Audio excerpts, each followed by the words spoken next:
Here with another edition of Spotlight Tuesday. We have with us an actual Texas native.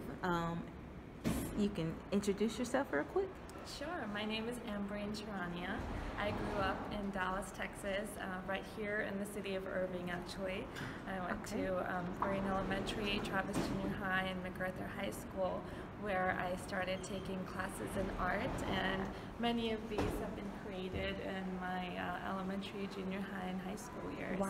Where I took honors art and AP art. And growing up, several of my paintings were selected to go to the Irving Arts Gallery every year for a show, and so I used to receive awards growing up. Okay, so you're used to being in the spotlight. Oh, I'm still shy. Okay, so we're going to basically just briefly go through your paintings and just tell the audience a little bit about maybe the inspiration behind, because you actually have a couple of more talents. You also write. So we're going to kind of dwell into that today. So starting over here. Yes, so a little bit about my paintings. I'm very inspired by nature and God and just Mother Nature and just the natural beauty around us. So I always grew up loving like to sit under a tree and read a book. So most of my paintings are about nature, and the poems are about God and nature and how God is like the actual artist. And I try to capture His beauty in this world into our homes. So my paintings are landscapes, flowers, and animals. So the very first painting I'll introduce is Mr. Bunny. And I had my first drawing, so many attempts. I believe I was in 6th grade, and this was the very first drawing that I created just with pencil and a magic eraser, which I used many times. So this is my first drawing, and then if you look below, this ferret is a pencil and ink drawing. And it is the second drawing or work of art I ever did, and I believe I was like in 7th grade or 8th grade when I did that. That's really detailed. Yeah, I like being very meticulous and detailed, and I don't want it to be like photorealism, but I want it to be as real as possible with all the details. That's and awesome. This says, I can just go down, this one is called Painted Sky. You can see because it's reflected in the water, all of the colors of the sunset, and so it kind of looks like it's painted because you see all of nature's colors. Beautiful. Thank you. And this is sort of an abstract waterfall, and this is my attempt at doing an abstract painting with an artist in Houston, and we worked on it together, and he's an abstract artist and I'm a very realistic artist, so we made something together where it's realistic but abstract as well. I'd have to say this is one of my favorites. I love waterfalls. Wonderful, yeah. I love the sound of the water.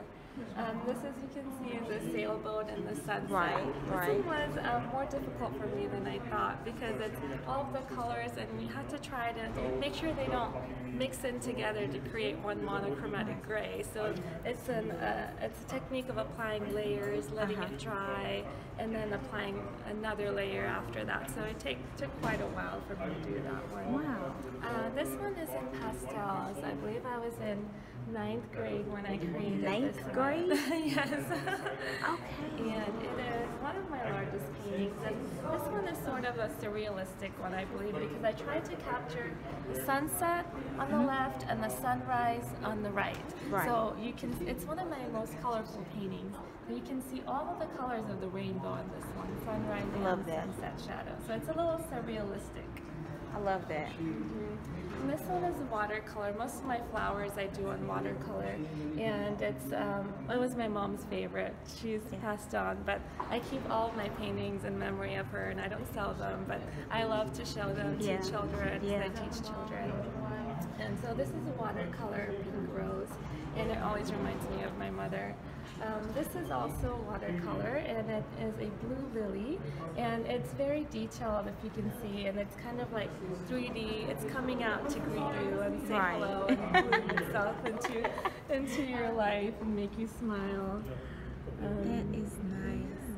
They are so neat and like just it's neat. I don't know what else, what other words. I just It's so want them to neat. make people happy and Yeah. bring beauty into people's lives, because we get so busy in our daily lives and trudging back and forth in our routines. But when we kind of stop and just smell observe, the flowers, and and especially because it's nature, serenity. Nature is peaceful, very peaceful. This is also a pastel. If some of you are familiar with the Northern Lights, the Aurora Borealis it's a scientific name, and you usually see these in Iceland or Antarctica, where I think every 6 months they happen, and they're like beautiful lights. They twinkle like green, and pink, and blue, and it's a very rare sight if anyone ever gets to see it. Wow. This one is called Swan Lake. This is also an award winner. I just created this with chalk on black paper and a little bit of silver paint and a little bit of Prismacolors. And I wanted to make it a 3D effect where it looks like it's right in front of you. So I have little bitty houses in the back to create that perspective. Right. And the moon and the star as well. To relate to the country, I was born in Pakistan, and I also have the title for Miss Pakistan 2014. Okay. And it's from the Queen of the Universe pageant, which is only held in California. Wow. When I went to study there at UCLA, I had an opportunity to apply, and they called me back, and I went. And that's amazing. They loved all of my artwork and volunteer work. And that is amazing. And some of this painting I created just because I wanted to create jewelry. And so this is like my own creation of jewelry, which someday maybe I'll make one day. I love jewelry as well. This one is called Blue Mountain Majesty. I like that. And a lot of people think it reminds them of Lake Banff in Canada. Way up there, or Mount Rainier. I haven't seen that yet, but I love Canada. And there's one hidden in the back. So I have a couple of poems I've written. One is about mother and father, and it goes with this painting, which was my mother's favorite. Okay, so, I'll read it out to you. Mother and father, presence of God on earth. Sweet, delightful, a prayer of a child. She seeks no comfort, only the smile of a babe, rocking him to and fro, her only desire, to protect and nurture. She gives love in every form, physical, mental, and spiritual. Give thanks to all the mothers, and fathers too, who labor with all their might to provide sufficient a life. For the innocent little lives that may keep them up all night. Definitely. Yet without a word, not a dreary eye resides within the face of a parent when a baby smiles. That is nice. That is dedicated nice. to all parents. That is very, very nice. Yeah. I like that. And then those are your other poems as well. So how long have you been writing? I know this is not about art, but how long have you been actually writing? I think I started writing in 3rd grade. Wow. We had to write a dozen short stories, and we were given 3 keywords to write about. Wow. So for example, lake, balloon, and boat. So we wrote a short story about that. Wow. And so I think I wrote about a dozen of them. And then in junior high, we had to create a book of poems of our own. Wow. So I picked the topic of nature, of course. Of course. And we wrote like haikus, sonnets, many different types of poems, which had like specific guidelines, like it has to be a certain lines, every other line rhymes, or every 4th line rhymes. So I remember writing those, and I think I've just kind of been writing ever since I was little, just like I've been doing art. It's always been in me, I think. That's ever amazing. Since I was little. And recently I wrote a song, and I was just walking in the grass, and there were a few trees, and the wind was coming and swaying, and it just kind of swayed my heart as well with the wind. And I sat down by the next tree I saw with some flowers, and I just started writing a song. Wow. And it was about God, and just having him in our heart. Right. And the song is called Mere Mola. It's in Hindi and English. And it talks about a person wanting God to listen to him in the first verse, and then through the 7 days of prayer, which we had going that week. At the end of the week, he realizes that God is already in his heart, and he wants now to listen to God and hear what he is telling him and hear his guidance and just quiet prayer and silence. That is amazing. So nature is definitely an inspiration for you. Yes. Yeah, that's amazing. Big inspiration. That's amazing. Inspiration. Well, you can see this one I created while I was teaching at the cancer support community. Okay. So I created this piece with a bunch of other women who had gone through treatments, and they painted right along with me, and I was trying to keep up with them. Yeah. They were so good, and they were so happy, and I was so proud of them for creating their first painting in their life. And this was one that I was creating with them, and they kind of painted along, kind of like painting with a twist. I was very proud of them, very happy. Oh, and I forgot this abstract. This is my first graphic art design, and it's an abstract of my initials. So my initials are A and C. You see the C and the A, and it is turn, different ways to make a heart in the middle. As you will see, it's standing on its own. So what's in the name in my initials is my heart standing on its own. Wow. And this one won the North Lake College Spring Art Show, which I was very surprised because it's my only graphic art design I've ever done. But that's amazing. That was very surprising. That's amazing. And this one, I love this painting. Yeah, that's beautiful. I love it because there's a window there, and the sun is coming in, and you see the shadows on the side, and you can even see kind of the water.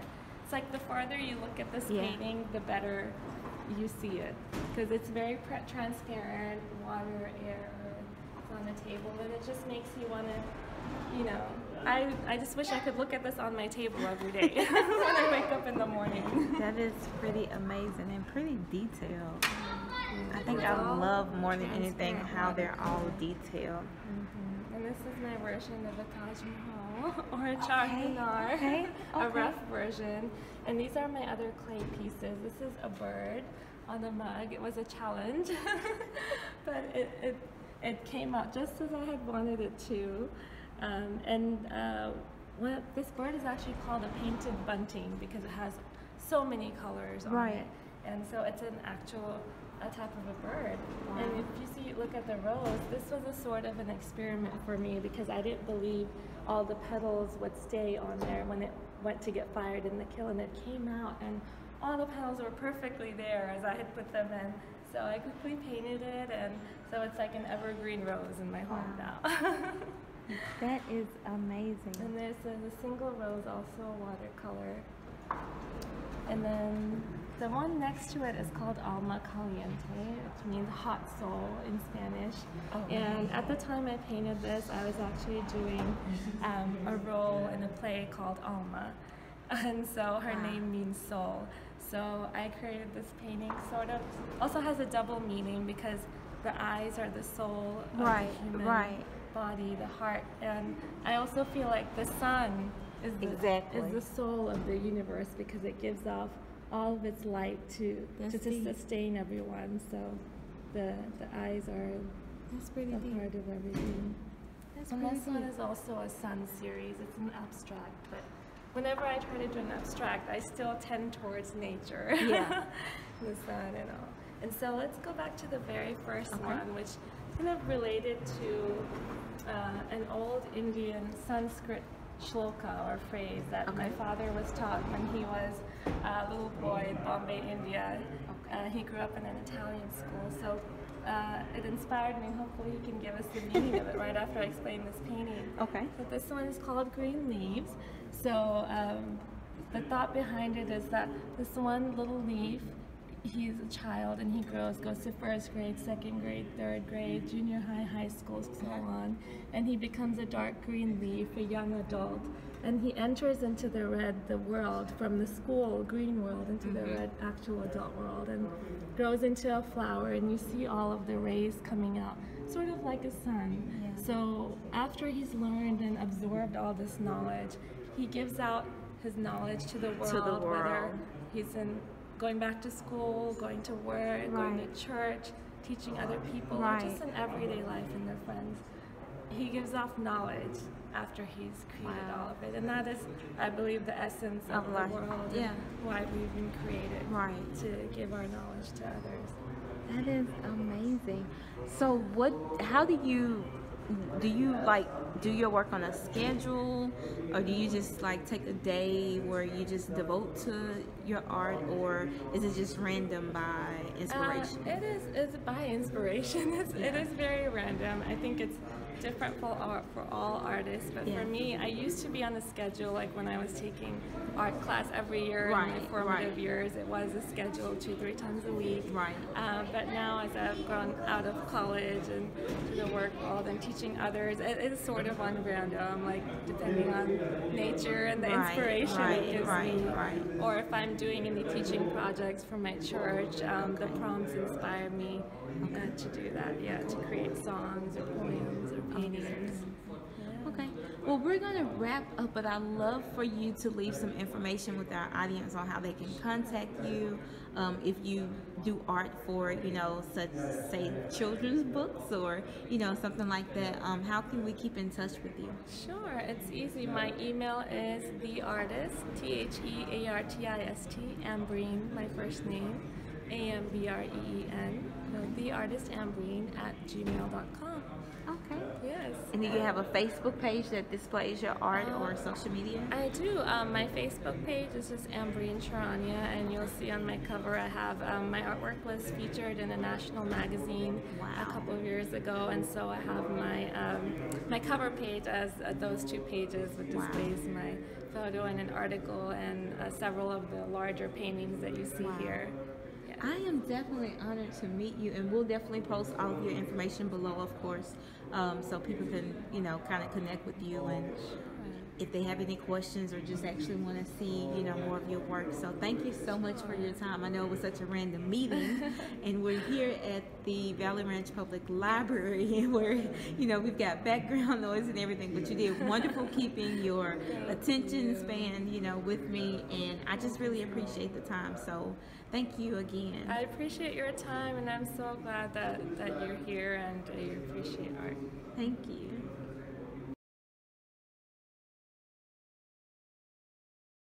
Nabratum Bhadyam Nacho Bharakari. It is something, a wealth that the king cannot take it from you, the thief cannot steal it from you, and the brothers cannot have bifurcation of that wealth. And the more you spend that wealth, the more it increases, and that wealth is knowledge. You can do it, but you gotta let the flesh die. Say R.I.P. to myself for the Most High. Pray all of you, none of me to the Most High. Just sacrifice your life to the Most High.